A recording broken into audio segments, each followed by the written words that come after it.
The New York Jets got their own version of Deebo Samuel. Plus, he's a pretty interesting kid. We'll give you all the details and the new weapon for Aaron Rodgers. Plus, we'll preview day 3 where the Jets have a bounty of draft picks. Who could they pick? We have those answers. Let's go.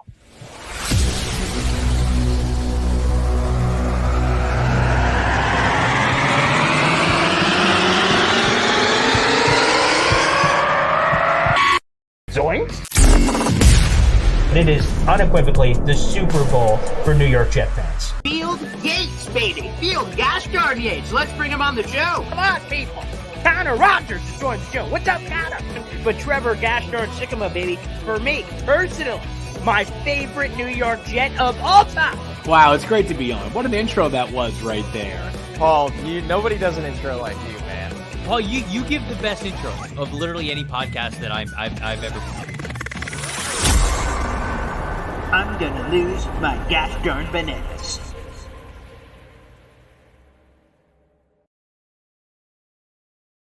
Hey, what's poppin', everybody? Paul Lesden Jr., a.k.a. Boy Green. I'm the New York Jets digital reporter for Heavy.com. Welcome to Boy Green Daily, a daily New York Jets video show, also available wherever you get your podcasts. Welcome to day 3.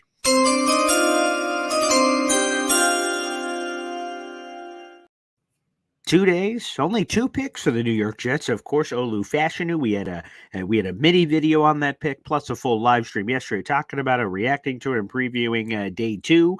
And now they have Malachi Corley. We did a little video on the channel yesterday. We'll go into much greater detail. Plus, we have some juicy nuggets from the media conference call. And man, you guys are just, if you didn't know who Malachi Corley was, he was accurately predicted. I had Russell Brown. He's my NFL draft analyst. He joined me on my Friday radio show. I said, hey, Russell, tell me, who are the Jets going to pick at 72? And he said, I'll give you a name that I put in my little mock that he put out for either Fantasy Pros or Betting Pros. He said, it's going to be Malachi Corley. And I'm like, okay, baby.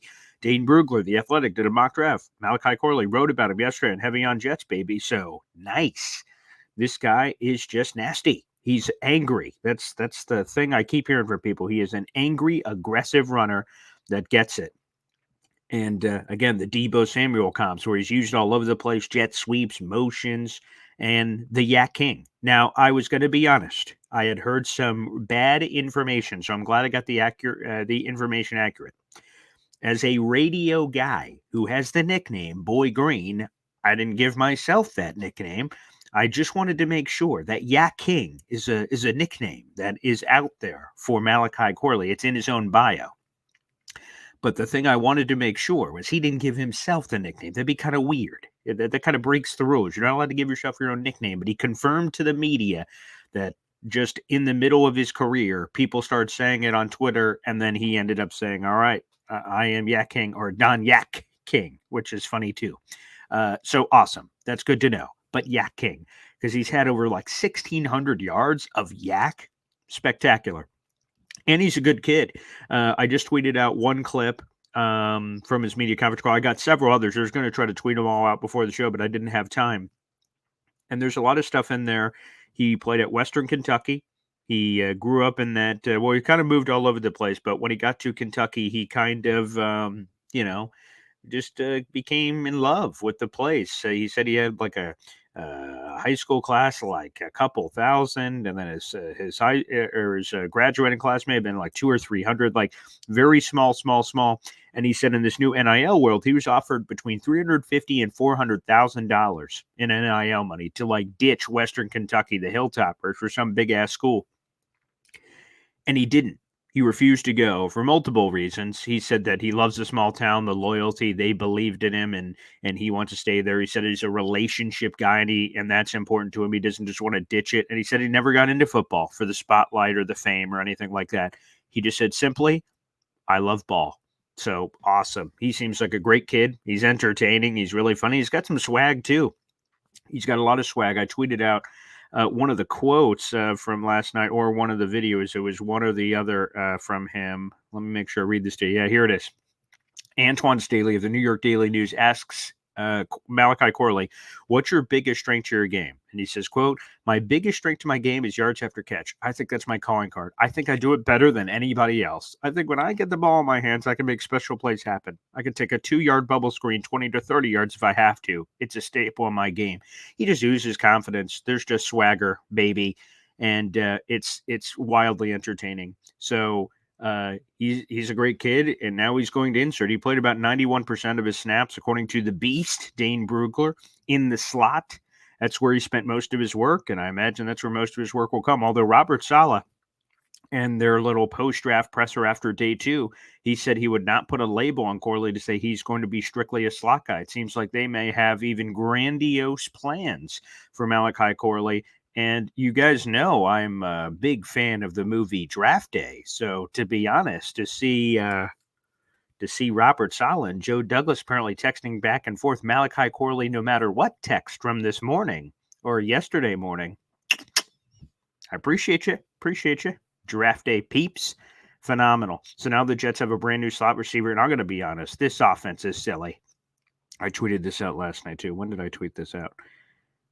Also, Connor Rodgers, let's give a shout out to him. He believes Malachi Corley could be the special threat with the new kick return rules. He could be that guy because he doesn't go down on first contact. So that could be kind of fun if the Jets decide to go in that direction. Another nugget, Joe Douglas told Caroline Hendershot, the Jets team reporter, that they had been trying to trade up for Malachi Corley since like the middle of the second round, but no one wanted to move all the way back to 72. So they kept trying to trade, and have their patience or whatever to get him. And then finally they find a deal with the Carolina Panthers. So pretty freaking cool, man. Pretty freaking cool. Yeah, here's the offense I wanted to let you out. This is what the Jets have, not including anything here at all with what picks can come. This is the starting offense for the Jets plus some pieces.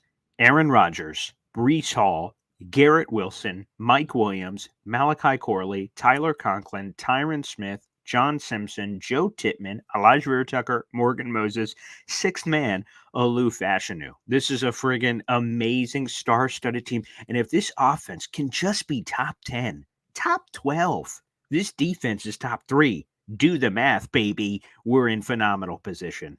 Unbelievable. Absolute unbelievable. Spectacular. All right, let's get into some questions or comments. Plus, we will get into best available. Let me go into best available real quick. Here's a couple of players I want. There's a lot of players still out there. If the Jets want to dip their toe at safety, Jaden Hicks is out of there, out of Washington State. The Jets did a lot of homework on him. He's someone to watch. Troy Franklin somehow is still on the board. That's the Oregon wide receiver they did some work on. They could double up at wide receiver. Brendan Rice, Jerry Rice's kid, is still out there out of USC. Cam Hart, that's a Dom C favorite at corner. I would not be surprised at a corner selection. Guys like Javon Baker are still out there at a UCF. Tez Walker is still available. He slips all the way to day 3 here. A lot of people thought you might have to move up for him. Spencer Rattler's out there, the quarterback out of South Carolina. Malik Washington, wide receiver. Johnny Wilson, wide receiver. Florida State and Virginia, respectively. Jeremiah Trotter Jr. out of Clemson.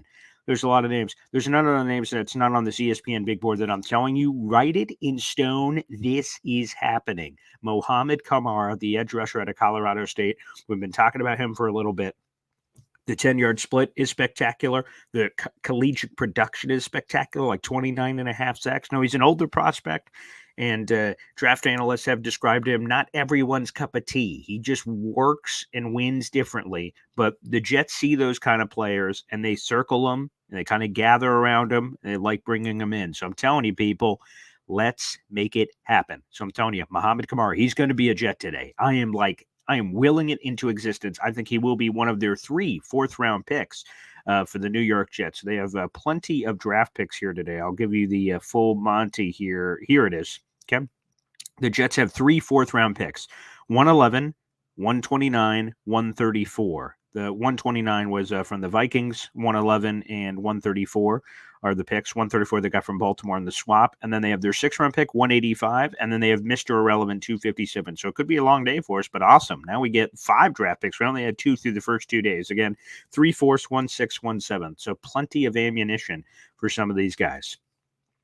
All righty. All right. Guys, feel free. I guess I'll put that in immediately. I'll put in the call-in line so you guys can interact. I'll also be reading through your guys' comments and questions so we could get this party rocking and rolling, baby. Okay. Let me go over, going live. For everyone who's watching, you guys like the video. Also hit subscribe. We appreciate it. Okay. Video call in link. Okay, there we are. I just posted that here on in the YouTube. That is now the pinned message. If you guys would like to call in, if you're watching on one of the other platforms, could be Heavy on Jets, which again, shout out to our heavy overlords, or on Twitter, twitter.com/BoyGreedToDrive or X, whatever. You guys have to go over to youtube.com to join the show. Again, as the pinned comment. Just be in a relatively quiet place, and I'll see you in the green screen, green room rather, and we'll bring you in here on the program. Okay. FPP says, Boy Green, this is the day where GMs make their money, 100%. Now, I brought up the unfortunate history of Jets with 3 fourth-round picks in the past. That was the James Morgan, Cameron Clark, LaMichael Pirine. Bleh, disgusting. Then go back to 2014, Jalen Saunders, Shaq Evans, and Dakota Dozier, who ended up being a solid offensive lineman for a while in the NFL, not solid for the New York Jets, ends up going those. So the triple fourth-rounder history, not great for the New York Jets. So let's try to break some of that history, baby, and let's make it happen. All right, let's go to the call-in line. We have NY Jets FL joining us here on the show with a beautiful backdrop. Wonderful. Happy draft day, Thank pal. you. How you doing? Thank you. You too, Paul. Hope you. Your birthday was yesterday, right? That's correct. Yes, sir. I hope you had a wonderful day yesterday. So, Thank you.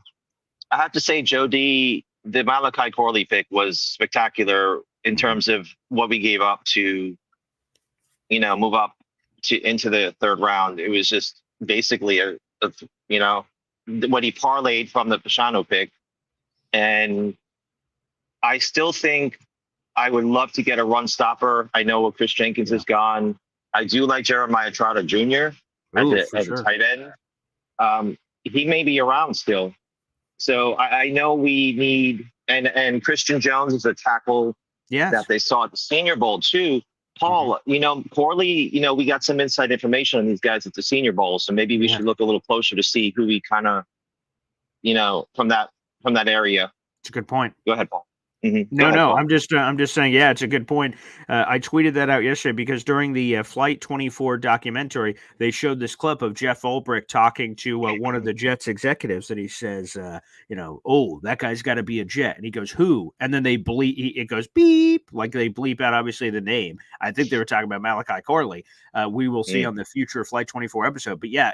Sifting through those names, there has been a consistent pipeline. Michael Clements, Max Mitchell. I mean, we could go back even further of Senior Bowl to Jet prospect. Spencer Rattler could be that guy. He was the MVP of the Senior Bowl game. He could be the quarterback that somehow is still available here. There's a lot of names, and I think this might happen every year, but there's a lot of sexy names I see here on the board at either positions of need or just of overall intrigue. And the Jets have plenty of those picks. You mentioned some of the Vikings asset you used to make it happen. The Jets still have the bonus 4th-round pick that they got for the Vikings for free. That's pick 129. So it's spectacular. Exactly. And people are saying, oh, we can't use all these picks. I don't see why we can't. Why can't we just, get a safety, maybe a corner, obviously some offensive line depth or a developmental player, a quarterback. People are saying, oh, let's trade up back into the, people yesterday were saying, let's trade up back into the third. I'll take all the 4th-round picks. Maybe you can move up a little higher in the 4th if you have to, but we got 3 pretty solid players still. The draft, I don't remember the draft being this deep for a long time, Paul. I mean, they have so many good players still on the board. It's crazy.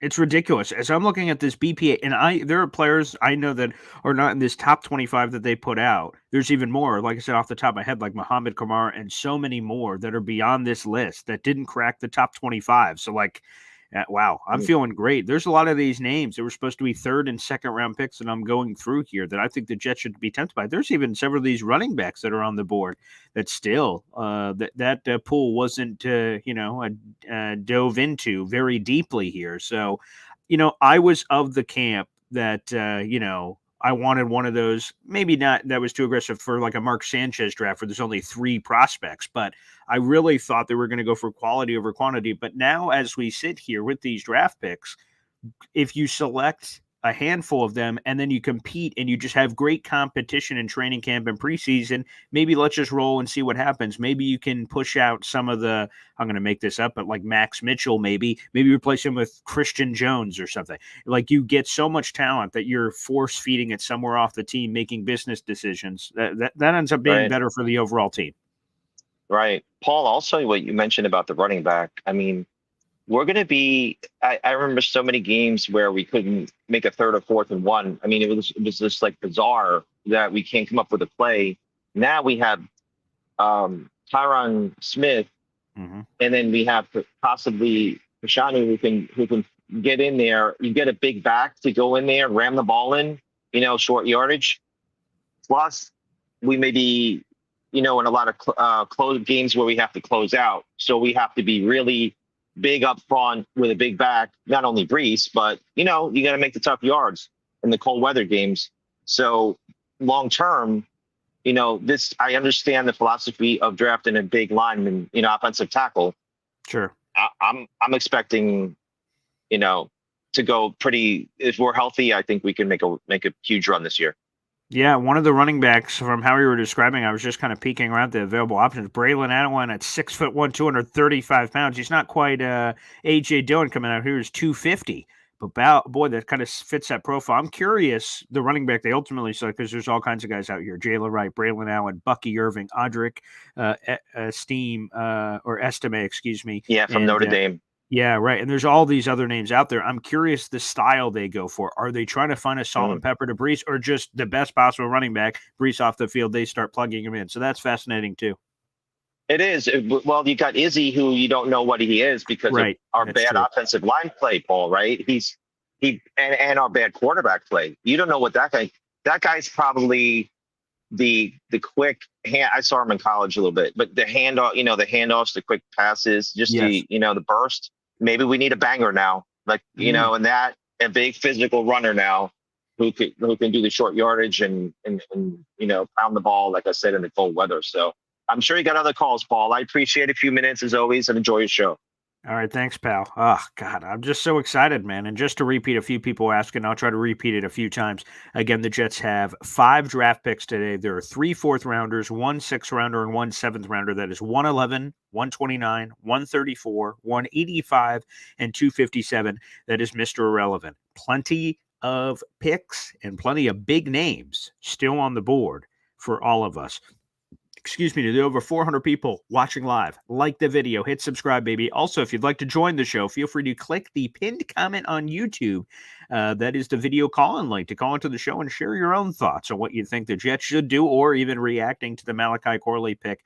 Feel free to do so there. All right, let me go to some more best players available here. I think there are plenty of running backs available. The Jets could double dip at wide receiver. Troy Franklin is someone that they've met with. Brendan Rice, Javon Baker, Tez Walker, Malik Washington, Johnny Wilson. Like, you're 6 deep right there, and I'd be happy with any of those names, to be blunt. Any of those names would be fun for me at wide receiver. We could go to tight end. I know there's a lot of Jatavion Sanders fans out there, Cade Stover, but to be honest, Aaron Rodgers shout out to Zach Kuntz. To me, I think there might be something there. More on that in a little bit. Let's go back to the call-in lines. We have Edward joining us here. No offensive coordinator headset. He must be on his Saturday off here. What's up, Edward? Oh, wait. I think we got something wrong with Edwards. I think Edward's frozen. All right, Edward, I'm going to kick you back out. You could try to come back in. You might be having an issue with your camera. All right, we'll go to the next one who's ready. Right? Oh, I think we got Edward back. Edward, how are you, man? Oh,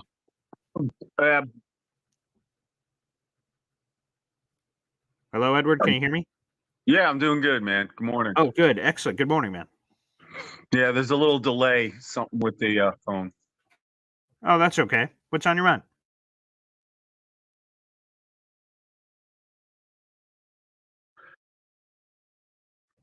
Boy, we're losing Edward, unfortunately. Boy. Man, yeah, Edward, I'm not sure what's happened with your phone, man. We're not getting you. So sorry about that. And try to see if you can reset it or something, or or figure out what's happening there. And we're getting some weird signal. All right, let's go to our boy, whose boy is still on the board. By the way, speaking of boy, there's I can't categorize this by college, but there's a lot of those Seminoles on the board. Let's go to our resident Florida State GM, Ricky New York, joining us here on the show. What's up, Ricky? Well, Ricky, you there? Hey, how's it going, Paul? Yeah, excellent. You know what? Yeah, can you hear me? Okay. Yeah, yesterday I was in kind of a bad mood. I guess I did one too many mocks, and I thought I had seen every scenario play out and was expecting this huge run on receivers where there was nothing left by 72. And you know what? The draft was true to form for the draft. Stuff happened that you just did not expect at all. And man, you know, if you would have told me, you know, a couple of days ago, Troy Franklin and guys like that, it would still. At any rate, I am extremely happy that we ended, you know, got Olu as well. I think we're in good shape right now. You know, if we can round out maybe a Christian Mahogany, of course, my guy Jordan Travis, and just fill in some of those other pieces, I'll be, you know, and yes, my Florida State guys had a good day yesterday. Very happy for all of those guys, especially Fisk and Jared Verse going to the same team together. That was a real surprise. But and last Saturday I actually met Jarian Jones, and he ended up getting drafted last night by the Jaguars. Who he's a really great kid. But yeah, happy for all those guys. But we're not done yet. We still have 7 more Seminoles to go before this draft is over with, and we got to get one of those up here in New York for us. So fingers crossed. That would. Yeah, that would be awesome. I would say when you said surprises in the draft, like here's a perfect example. And Snowball says, quote of the show, I did one too many mocks. There you go from Snowball. We love you, Ricky. I would just say that like one of the surprises is Tavondre Sweat going in the second round. Whoa, that caught me off guard. I thought I was getting him in the 4th round and all these other things with all of his other problems and his player profile and stuff. He goes in the second round. So, you know, surprises happened all over the place. I'm happy with the 2 guys they got, but you're right. The work is not done yet, man. Yeah, and just like you know, towards the end of I ended up having to go with my best friend to the ER last night, so I missed like the last half of the 3rd round. But hope everything's okay there. You know, one of my targets for today was defensive tackle Dwayne Carter from Duke, and the damn Bills took him yesterday. Like I did not see him going in the 3rd round either. So yeah, some of those value picks that you know, I thought, I did my homework. Well, these NFL teams do their damn homework too, and they were having none of that. So some of my targets are gone. Yeah, that would have been one for me at defensive tackle. I was kind of holding out hope for Dwayne Carter, quite frankly, the same guy. And now I look in there, and there have been players that the Jets have done some homework on, like Mekhi Wingo, the LSU kid. They had a lot of LSU defensive tackles that were quite prominent in this class. And then I guess we'll have to kind of sift throughout some of these other names to see if anyone pops out as a more long-term answer. They really ravage it. Yeah, Jordan Jefferson, he's the other LSU kid that's still in there. We'll have to see if the Jets sort through this. But yeah, Dwayne Carter was high on my list. Yeah. You know, I'm very curious to see how today's going to unfold, and curious to see what names come off the board, and you know, and I just got my fingers crossed. Today's Jordan Travis Day. I'm going to put it out there into the universe and hope for a good return. What round does he go in? Let me just ask you that before you get out of here. What round? Jordan Travis to the Jets happens where? 134. I wouldn't pick it. I wouldn't pick him before 134, but if he is there at 134, I think you have to take him because he's not going to be there any later than that. I actually fear he won't get that far. I mean, when you look at his body work, like especially last year, 13-0, undefeated, 75% completion percentage, 23 touchdowns, only 2 interceptions. The guy probably would have won the Heisman if he hadn't gotten hurt. And, you know, I know that he's falling because of the injury, but the NFL.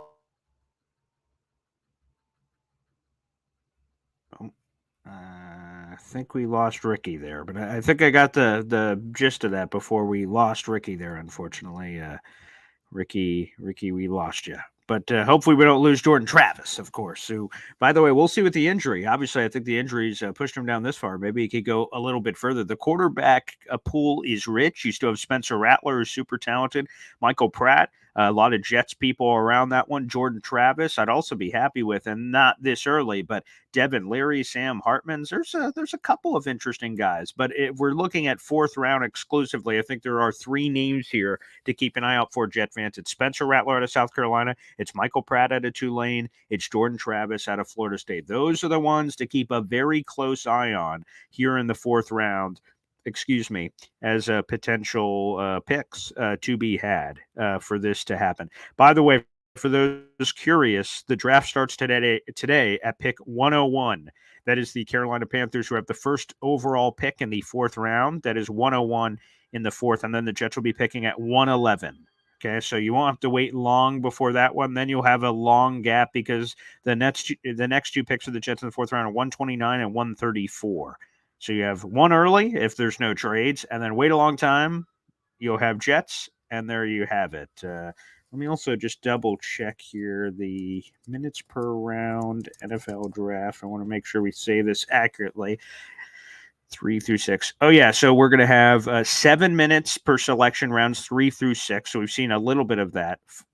5 minutes, or let me see that one more time. 7 minutes per selection in round 2. Rounds 3 through 6 is 5 minutes. Yeah, let me clarify that. Rounds 3 through 6 is 5 minutes. Round 7 is only 4 minutes. So it's going to start speeding up here at the end of the fourth round. That's really where we're going to go. So a couple of positions. Let's keep an eye out for quarterback, obviously. Any one of those names could certainly be on the board for the Jets. I'm curious when they decide to strike. They have the oldest quarterback room. They need something. Corner is a place that they could go. There's TJ Tampa. He's the best overall player, according to the ESPN Big Board, the quarterback out of Iowa State. He could certainly be in the conversation for the Jets. Running backs, we mentioned a lot of those guys are available. Wide receiver pool is pretty deep as well. Offensive tackle is less so. There's guys like Christian Jones, but then, I'm kind of like sifting through the list. There's not a lot of big names that still remain. Luckily, the Jets covered their bases with Olu, and they'll probably be done from there because they still have Carter Warner, Max Mitchell. I guess it kind of depends how they feel from that perspective. They could still go interior. We heard Christian Mahogany, the Boston College kid, get named earlier as a potential option. That could happen, I suppose. And taking a peek at center, you still got the Tanner Bortolinis, the center out of Wisconsin. He could be, and then maybe later Matt Lee has been a popular Jet selection there as well. Defensive tackle, again, we missed on some of my guys like Dwayne Carter, but you do still have some of the LSU kids, Mekhi Wingo, Jordan Jefferson. Some of those kids could certainly fit the bill. Linebacker could be kind of interesting. That could be a sneaky one. Jeremiah Trotter Jr. out of Clemson is still on the board here. Let me see. I'm just kind of peeking around here to see other guys. You got a Michigan kid in here, Tommy Eichenberg, the Ohio State kid, some Notre Dame. You got a lot of splashes of big name schools kind of mixed in here at linebacker. We'll see how important that is for the New York Jets. Again, keep an eye on edge rusher. I think it's going to be Mohamed Kamara, the kid out of Colorado State. Kid, he's not an old man, but he's an older prospect. I think he's 24, will be 25 by the season. So he's an older guy if they want to dip their toe in that water. Just trying to peek through each position to make sure we don't miss anybody. Yeah, like I said, the corners are strong. TJ Tampa, Cam Hart, he jumps out. And there's some other big names here, some other big schools at corner that could make sense. Again, safety Jaden Hicks is a player the Jets have been really entrenched around. He could be very interesting as an option there. And then it's almost optionality. What are they kind of looking for at that safety position? So that could be interesting as well. So we'll keep an eye out for that. There's a lot of big names here still on the board. All right, let me answer some comments. Andrew Yako said, thank goodness you mentioned linebacker. Yeah, we got C.J. Mosley. We've got Quincy Williams. And then I don't know how they feel about Zaire Barnes, to be honest with you, but that's a possibility for that. Dakota J. Fashanu is our future. Malachi Corley is nasty. And I think Fashanu, the thing that I love is, so in all my other mock draft scenarios, I said, like, maybe you can, trade back and trade up and do all this crazy crap and get like a Tyler Guyton, who is truly like a future player. Like, the thing I feel good about is that Fashanu, that's how you pronounce it. Fashanu could start day one if something were to happen, and you feel really good about it. An elite pass protector, day one starter, you feel great about that. And again, he's got to work on the run game, his run blocking, but it is, I think he'll be better about that. And Ricky New York says, apologies, Paul, my landlord must have woke up and got online. That's okay. We've been having a few things with the callers, so it's not just you, pal. Since we got Coley, does that mean we take a flyer on tall ass Johnny Wilson? That's interesting, because I wonder again if the profile makes any difference to the New York Jets. And Johnny Wilson, by the way, one of his Florida State kids for Ricky New York, 6'6", 231 pounds. He is a big boy. And again, I think Connor Rogers said it either on Bad Plans or one of his NBC shows. He said he could catch 12 touchdown passes, or he might be, Denzel Mims. I think that's the way he described him. So, again, but you're here in the fourth round. Why not take a dart there? Why not get a bigger body on this team? Because to be honest, Alan Lazard's a big freak. And then who else? Oh, Mike Williams now is a bigger guy. So I guess you got two. Maybe. We'll see. I mean, out of the group, let me just kind of peek here, because you have all kinds of different sizes. You have fun size. Malik Washington, super small. The Virginia guys, 5'9", 190. He could fit the bill for something. Tez Walker's a bigger dude, too. He's 6'2", 193. That could in a different way. Troy Franklin, he's 6'2". Yeah, okay, he's 6'2". I'm going through all the profiles here to double check, but I'm pretty sure he's a big boy too. Brandon Rice is big, 6'2". You got a lot of these bigger bodies here in the fourth round as options. Devon Baker's a little smaller at 6'1", but yeah, again, variety in the diet. All right, we'll get back to that in just a moment. Let's go back to the phone lines. We got Hep joining us again. What's up, brother? Hey, Paul, how are you? Did you have a nice meal yesterday? Oh yeah, fired up, baby. It was very nice, very nice. Awesome. I'm also in for. I like to see a nice big running back too. I think we don't want to be caught with our pants down if Brees should happen to go down. Mm-hmm. That have what is Izzy and our fullback. I think exactly. It's uninspiring right now. Yeah. So I mean, we said offense. So let's push it. Yeah. And other than that, I'm still rooting for the Jets, baby. That's right. Yes. There he is. Having the energy, baby. I love it. That's phenomenal. And yes, it has been offense so far, which is refreshing. And I'm surprised Robert Saleh hasn't smacked that big red button in the middle of the room saying defense. I'm surprised we have not seen that yet from old Robert Saleh. I think he will. Don't worry, Saleh. You'll be getting some love today. I think that is indeed coming, but running back should be on the list. Again, I was kind of preferring, to be honest, more veteran running back than rookie, but Joe Douglas's history is rookie running back, and specifically in the fourth round. So maybe that's something we should circle and permanent marker. Think about it, like LaMichael Pirine, fourth rounder, Michael Carter, fourth rounder. And he's taken a running back every year, but the most common round has indeed been the fourth round. So we'll keep an eye out for that as well. All right, I think I will be getting here to Edward in a second. I think he's getting his headset ready, so I will get him on here in just a moment here. Okay, I think we got him. All right, let's go to our resident offensive coordinator, Edward, here on the show. What's up, Edward? You're on mute, Ed. Yep, you just got to flip that. There you go. Should be good.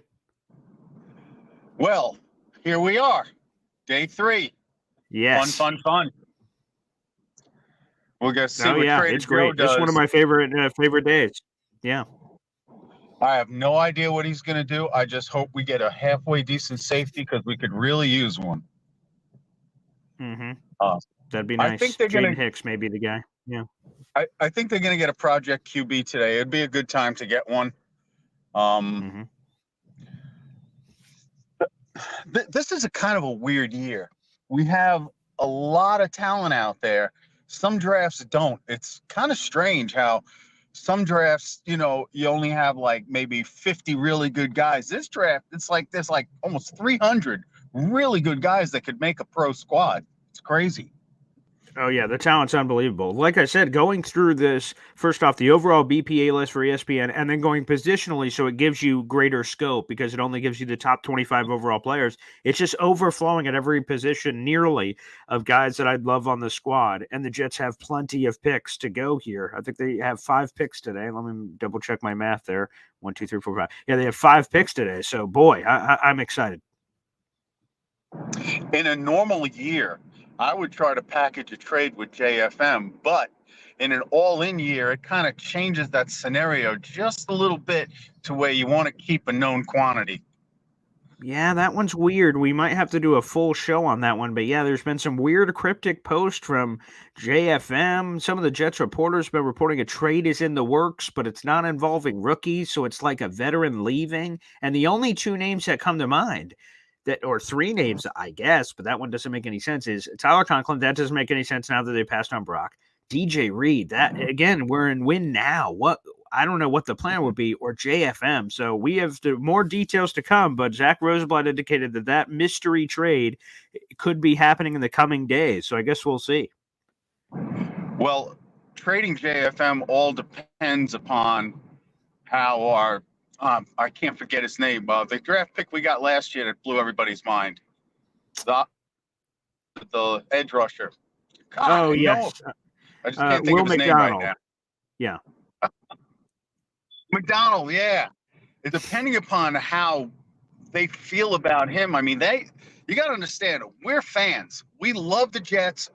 We got you and Green Bean and Ryan and Ian down in Florida and all these guys, all a Buffalo Jet fan. We all talk about it, but we don't really see what happens every day inside the facility. Mm-hmm. This is why Joe D picks the people, and we're always shocked. But to them, it's like, they're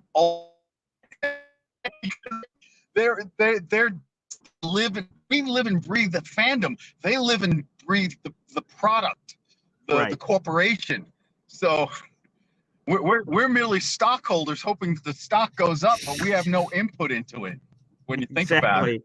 That's funny. It's like in the Green Bay Packers land, you have all those owners that can, pay $1 and be an owner. They can yell from their front porch, but they're owners, but nothing's happening. Yeah, that's funny.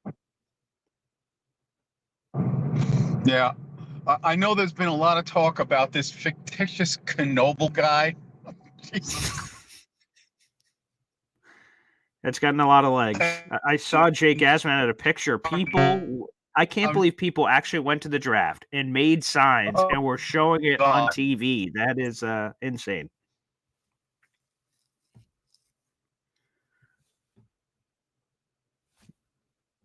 Oh boy, we might have lost Edward too again. I think he froze. Up. Oh yeah. Yep. Okay, Edward.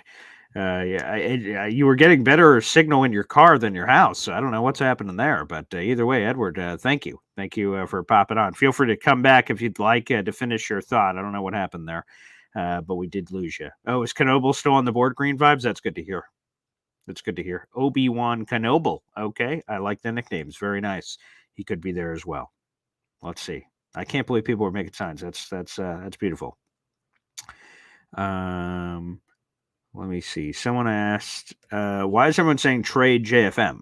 I'm not really like, hey, let's go trade JFM. Like it's my motivation, it's my story. But JFM's been posting some cryptic stuff. So that just happened. And you take that for what you will. It could just be sometimes players just, tweet out rap lyrics and it means nothing. So zoinks, I don't know.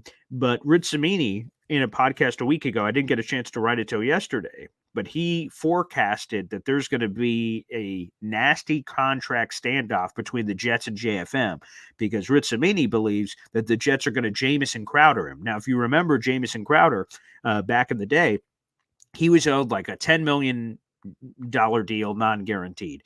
And the Jets came to him in the summer when everything had been all figured out. Hey, we want you to take a 50% pay cut. And I don't know if Jamison at that time went, nah, screw you guys. But he ended up accepting it where they sliced his contract in half, but they guaranteed $5 million. So what the Jets did in that situation and other situations, it's a business, it's the NFL, it's a cold world. What they did is they waited until June, and in June, Jamison Crowder has less options. If they said that in free agency, Jamison Crowder could say, kick rocks, I'll go sign with another team. But in June, all the spots are filled up, and the Jets know that. So they know that they're in a leverage position. They say, hey, take a pay cut, or else you may not have a job this year. And then the player's like, son of a gun. Okay, I will do it. So anywho, long story short, Rich Cimini believes the Jets are going to come to JFN at some point in the offseason. He said maybe June and say, hey, pal, pay cut. And Rich Cimini already said he's not going to be amenable to a pay cut. And that makes for an awkward situation. What happens? Which could forecast this current situation where Zach Rosebud in the Can't Wait podcast, he also referenced it in an article he wrote. It's very ominous. I'm not really sure what it means, but in the article he said something to the effect of that Joe Douglas may not be done trading players for picks. And when he was talking to a fan on Twitter, he said, I didn't mean acquiring a veteran, which means it would be selling one off, which again goes to, I'm just playing detective, trying to play through the names of who would potentially make sense. And 3 names come up. Now, I'm eliminating one of them now. Like we said earlier, Tyler Conklin doesn't make any sense anymore. No Brock Bowers, so see ya. So the Tyler Conklin thing's gone. He was in the last year of his deal. But then there's 2 more. There's JFM. He's got 2 years left on his $55 million contract, and it's a $16 million cap hit this year. It's $17 million next year. And then DJ Reed. Again, we're in an all-in year right now. We could use both of those guys. So unless the Jets have some sort of crazy plan where Cam Hart, this Notre Dame guy, they're like, move DJ Reed for picks. Okay, we have Cam Hart as the new starter, which again would be kind of risky on this really, awesome Jets defense for something like that to happen. So why is everyone saying it? JFM's putting out cryptic tweets. There's the Rich Cimini thing from a week ago where he said, it's going to get awkward on that contract. Maybe it's going to get awkward before June, and they're finding the awkward now, which could give us some weird scenarios. 5 minutes before the draft, JFM said, I'm going to bounce back regardless. He had this cryptic ass tweet, and you're like, 5 minutes before the draft, that's kind of weird timing. Maybe it's something, maybe it's nothing. I don't know, but that's the reason for the JFM stuff. Which again, maybe we see something today, maybe we see in a couple of days. It's unclear, but that's what everyone's talking about. So again, I hope they keep him. Yeah, I hope they keep him, but it's kind of crazy. Yeah, we'll have to basically snowball. Aaron Rodgers was on with Pat McAfee. And randomly, of his own accord, he just said, you know what? I love our tight end room. And like he must have heard that people said they didn't like it publicly or something. He said he loves it. And he said, and we'll probably do it for a video coming up this week, I guess. But he said in it, at the end of this interview, like, hey, man, I was really cooking. I'm going to be paraphrasing because I don't have the quote in front of me. But like, I was really cooking with Zach Kuntz at the end of Jets practice last year when he came back. And he was throwing the ball around to him. So he just gave all this hubbub and hype to Kuntz of his own accord. And I was like, whoa, that's crazy interesting that he just randomly said that, which goes back to what Edward said, right? We don't know what happens in the building. To me, Zach Kuntz is this interesting kind of dart throw 7th round pick from last year that we haven't seen anything from. So I have no expectation for him. But after hearing Aaron Rodgers talk him up, I'm like, is this diamond in the rough on the roster we're not anticipating? We're talking about the tight end room, but maybe he's the surprise story and like, whoa, okay, that's the guy. Or like Carter Warren, let's say he's awesome behind the scenes. He must not be because like the Jets went after Olu, but like, whoa, Carter Warren is this crazy story. Whoa, if the Jets don't go after a corner, maybe, I don't know, Brandon Eccles or Isaiah Oliver, I don't know who, but it's the point that maybe some mystery player on the roster is way better than we think, but we don't know because we're not in the building. We don't get to see him every day. Xavier Gibson, how many people had him on the bingo card coming in and apparently impressed behind the scenes? So that could be part of it. And the other thing on the JFM thing, Rich Cimini said that they got Hassan Reddick, who plays the same position, and that could be part of the leverage play. Hey, Hassan, we can already replace you if you don't do this because we have Hassan Reddick. So that could get a little questionable. Electric says, have to trade JFM's contract in order to pay ones like Sauce, Garrett, Brees. Maybe. He will only have 1 year left on his deal, so I don't know if that's what will affect it, but the Jets could sell that as the reason, I suppose. That could happen, I guess. They lost Huff. They replaced him with Hassan Reddick, I would say, but they probably needed one anyway. I don't know. You would probably have to replace JFM, like I said in my mock a while back, with a couple of different pieces potentially for that. What can we get for JFM? That's a tough question. I don't know. I imagine it'd be pretty valuable, but unless the Jets are eating it like Zach Wilson and eating a chunk of it, I don't know if a lot of teams have whatever the cap hit would be for them, which it's $16 million for the Jets. I don't know what it would be after trade. I'm curious what teams would pay for that. He's a talented player. He's still only 27, but the money's a little crazy. So we'd have to see. Maybe they get creative and do something else. Love what the Jets have done. Michael Dunsing says on YouTube.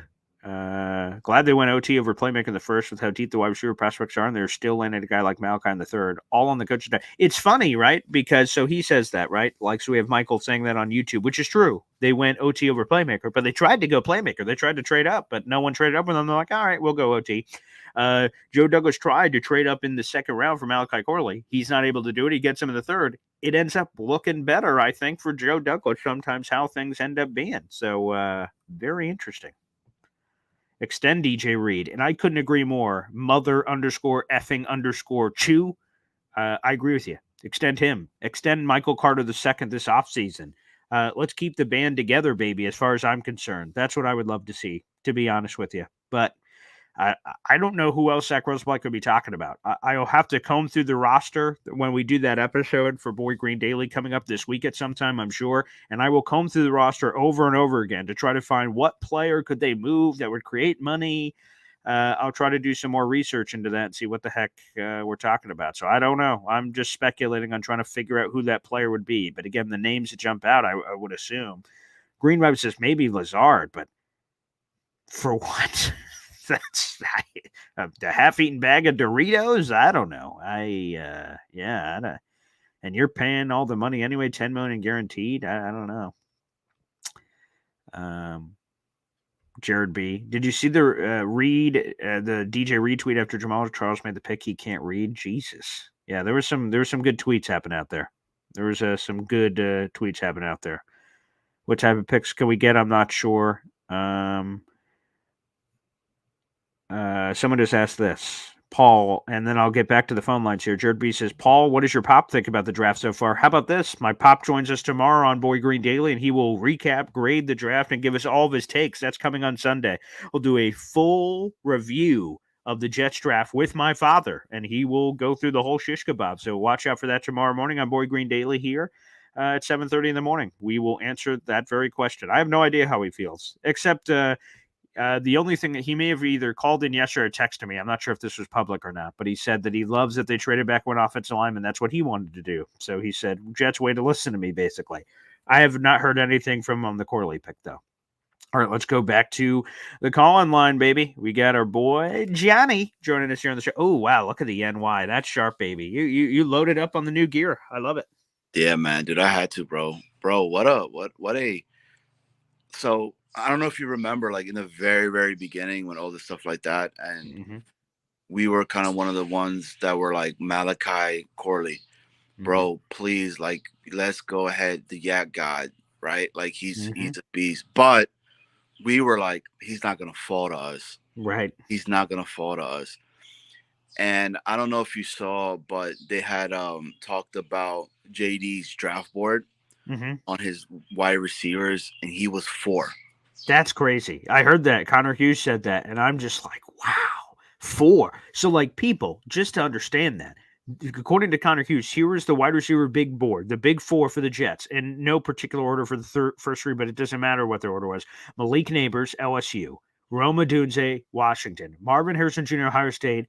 Malachi freaking Corley from Western Kentucky. Connor Hughes said that was the big board for the Jets. Unfreaking believable. And they got him at pick 65. You had to trade up a little, but it was a minimum jump for like nothing.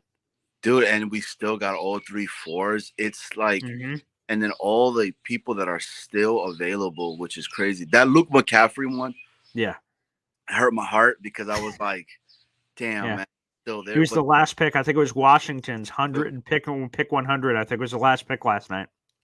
All I have to say is that JD is having a hell of a draft, and I don't know if you saw the text messages between. So cool, right? Yeah, right. Malachi Corley, no matter what, and we've been talking about watching freaking draft day, so. And they said that was real. Everyone confirmed it, that text happened at 11 a.m. yesterday, so well before the draft, obviously, between Joe Douglas and Robert Saleh.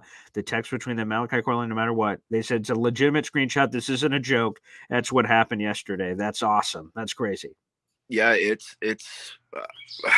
I'm so happy, man. Like, I did not think that he was going to, like, fall that far, and then for us to get him for what we got, people need to do and look at his video, right? Oh my God. Look at the guy, bro. He is so jacked. It's not even funny, how fast and how he come off even though, right? Like, I know he's more of a gadget player and whatnot. Yes, yeah. That's like jet sweeps. He's Deebo Samuel. Right. That's exactly what he is. So I'm so hyped, man. Like, because that's the guy that I originally wanted, but I was like, there's no way that we're gonna be able to go in and get him, dude. What's your take on this? Yeah, I'm going to be honest the same way. I was getting a little nervous as we're going through because it's a long time from second round, which again was pick 33, to what the Jets ended up picking, which was 65. We're just going through, and I'm seeing immediately Lad McConkey, not Johnny Wilson, the other one. Roman Wilson. Yes, thank you. Roman Wilson. And then the other Florida State kid who went to Buffalo. Keon Coleman. There you go. Thank you very much. So, yeah, once we start, and I'm like, holy friggin' crap. Connor Rogers is right. He said it somewhere that, like, between, 30 and 50 is going to be, 1,000 wide receivers. And he was right. It was just going boom, boom, boom, boom. And I'm like, son of a gun. I'm like, oh, boy. Where are we going? Who's going to be – so – I will tell you, thankfully, one of the names I was kind of looking at, the only one that I wrote about yesterday was Malachi Corley. I said, boy, that would be fun if the Jets were able to get him. But again, I'm like, they're going to have to trade up. They're going to have to sacrifice maybe all the fours and get up as high as they can and maybe have a chance at him. And as we're getting closer, I'm like, please, JD, don't just be complacent. Don't just wait. Try to be aggressive. Move up even a little, please, please, please. And when they moved up, I'm like, oh my God, yes, they're going to get that pass catcher. And then they say Malachi Corley. I lose my crap. So awesome. He's an exciting player, man. And and he was geeking out. I'm going to have to tweet out some more of the clips from his press conference with the media. Zach Rosenblatt asks him, with Western Kentucky, you were like the only guy on the team, but on the Jets, you have Breece Hall, Garrett Wilson, Mike Williams, and went through all the names. And Malachi Corley's smile is just getting bigger on his face. And he's like, oh. He's like, I'm fired up. He said, you can't one-on-one me. You can't bracket me. And he was just getting so excited, hyped up, talking about it. So, yeah, he's exciting, and we still have more work to do. We still got another 5 picks today. The talent's unbelievable. The ESPN big board is freaking massive here, and the Jets are picking early here in the 4th round, a little bit of a gap wait, and then they're picking twice, like nearly almost back-to-back at the end of the 4th. So, yeah, man, the Jets can line up right now and go win the Super Bowl. We still got a few more picks to go. I'm excited, man. And, I know people are going to be saying, there's just too many players. Like, what the hell are we going to do with all these players? And my whole take to that is, right, we've always had a crap load of defense, right? We had the one year that we had just so many good defensive players that we had to let some of them go and let them go to other teams that they became good over there. A big example of that is Pinnock. Yeah, 100%. There's the first name I thought of when you just said that. Yeah. We're going to have that issue on the offense where we've never. Sign me up. We've never had that. We've never had. And why not? Why not, let these guys really, truly jump? Because, look, I'm not going to lie. I love Gibson, right? And everything. Like, it's why the Rice pick might be because I think that's going to happen, dude. I think he's going to come to us. It's kind of intriguing. Interesting. Right? Because he has punt and kick return experience. I still think we need that because Gibson was kind of suspect when he came to that. He was. He had that, and I think it was a false set of expectations. So he wins the game in week 1. He's like, oh, it's easy. I'm going to be returning touchdowns for the rest of my life.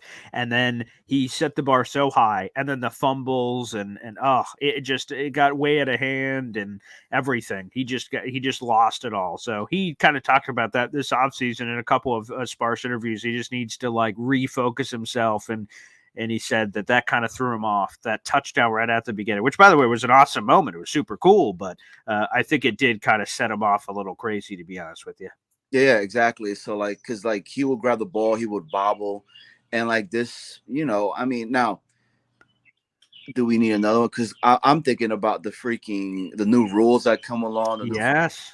Everything like that. Who's returning? Could it be Malachi Corley? Could it be X still? Could it be somebody else? I don't know.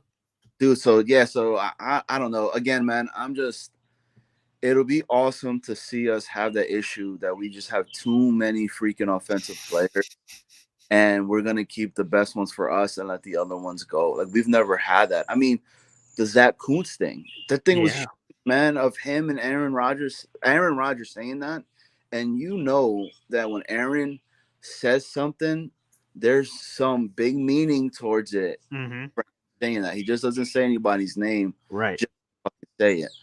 Exactly. So, he wasn't asked about. That's why I think I just need to reiterate. I know a lot of people apparently didn't see that Pat McAfee interview or that piece. Pat McAfee didn't go, "What do you think about Zach Kuntz? Zach Kuntz is great." Like I get it in those situations where it's a direct question and then you give an answer. You're like, I don't know if that means as much. But when you ask him a random ass question like Brock Bowers, and then he just finds his way to say, "Hey, by the way, this Zach Kuntz kid, we were lighting it up." Like, whoa. You're right. You're 100% right, John. He doesn't just float stuff like that out there. So now with the, I mean, this is like our time right now, right? Yeah.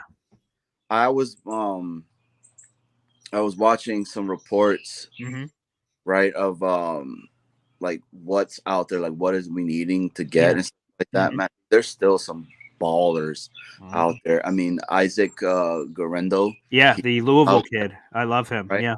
So, I mean, that'll solidify the running back room for us, especially that we're talking about salary cap stuff.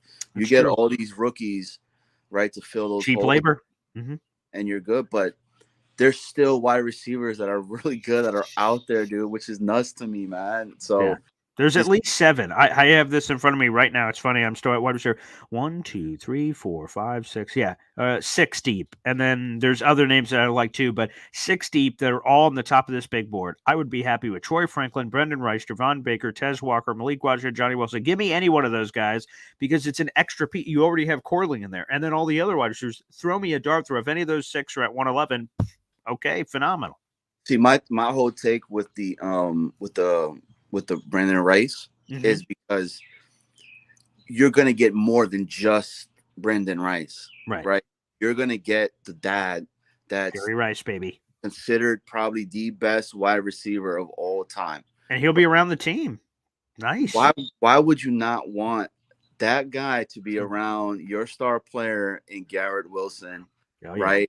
Similar build, to be able to go ahead and pick his mind out and say, hey, what can I do with my hands with this or with that? And then if you get another coach at no charge, why for free? That's exactly. it. So Jet fans need to be excited, man. Like something that we've never dude, JD is fleecing. He is playing freaking chess right now, and everybody's just freaking playing hangman right now, dude. Because, bro, I'm excited, man. You know, you should be.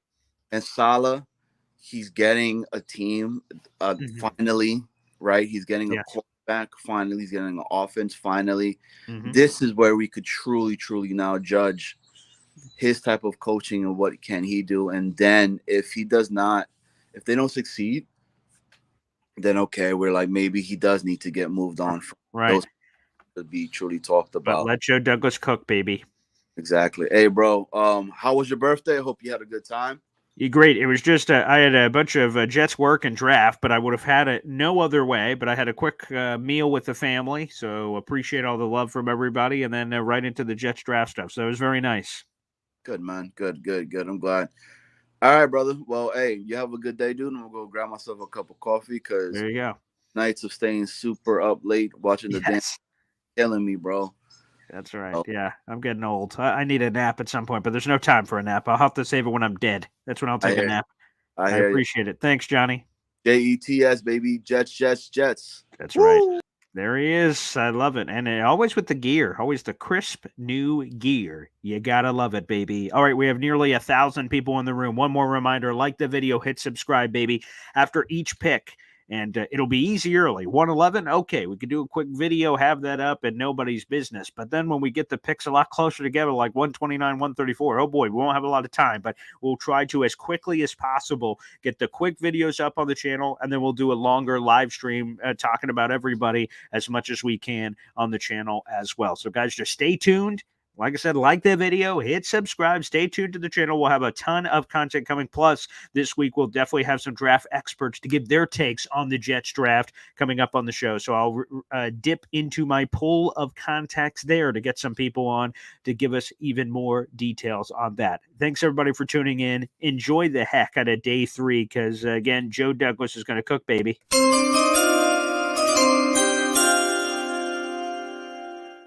You're going to hear a few of those times. You're going to hear a little bit of...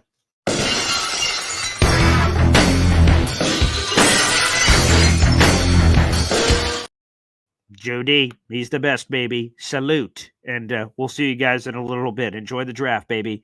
Take care.